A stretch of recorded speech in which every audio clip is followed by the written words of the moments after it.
علق مبارکه سوره چې د قران عظیم شان شپږ سوره ده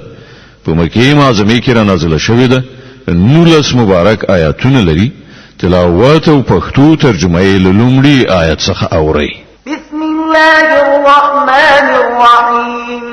د الله په نوم چې ډیر زیات مهربان پورا رحم لرونکی دی اقرأ باسم ربك الذي خلق ولولا اے پیغمبره د خپل پروردگار په نوم چې هغه ټول مخلوق پیدا کړ خلق الانسان من علق د کلکی شوی ویني لوي ټوټي څخه انسان هست کړ اقرأ وربك الأكرم الذي علم بالقلم علم الإنسان ما لم يعلم ولولا استا پروردگار ډیر کریم دی چې هغه د قلم په مرسته انسان ته علم وخود انسان ته هغه علم ورکړ چې هغه پر نه پوهید كلا إن الإنسان ليطغى أن رآه استغنى هیڅ کله داسې نه ده انسان سرکشي کوي په دې اساس چې هغه خپل ځان بې نیاز ویني إن إلى ربك رجعا په داسې حال کې چې ورګرځیدل رومرو هم دا ستاد پروردگار په لوري دي أرأيت الذي ينهى عبدا إذا صلى ته ګوره هغه څوک چې یو بنده یعنی محمد منع کوي کله چې هغه لمونځ کوي أرأيت إن كان على الهدى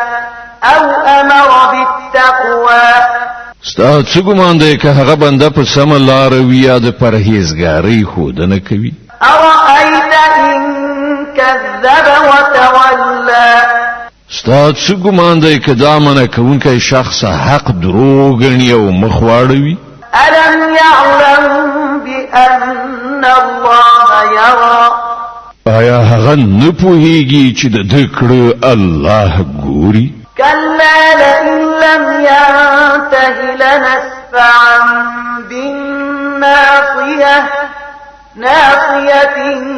كاذبة خاطئة هیڅ کله داسې نه ده چې ګمان کوي که هغه له دغو کړو څخه خلاص وان نخلي نو موږ به د وچولي ویښته څڼې ونیسو را به یې کاږو د هغه وچولي چې دروغجن او ډیر زیات خطا کار دی فليدع ناديه سندع الزبانيه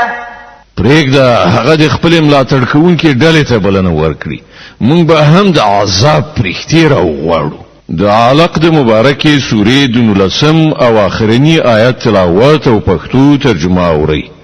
د دې آیت په اورېدلو سره یو د تلاوت سجده واجب کیږي كلا لا تطعه واسجد واقترب هیڅ کله داسې نه ده چې دی وایي د هغه خبره مه منه او سجده وکړه او د خپل پروردګار نږدې والی وګټه